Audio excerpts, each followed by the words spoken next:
Yaani maana yake ni kwamba andiko lolote lazima liwe limetoka katika pumzi ya Mungu, lakini pia hilo andiko ambalo limetoka katika kinywa cha Mungu, ambalo God has breathed, anasema lazima liwe linafaa. Kwa hiyo hakuna wakati wowote andiko halikuwahi kufaa, hakuna wakati wowote andiko halikutolewa na Bwana mwenyewe.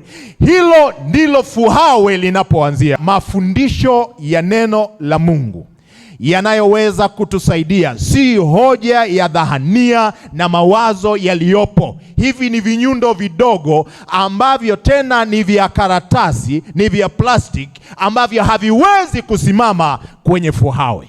Yaani Mungu anapoeleza, anataka kutukumbusha kwamba yeye ndiyo neno lake li imara. Ndio maana yule Isaya anasema, neno langu halitarudi namna gani?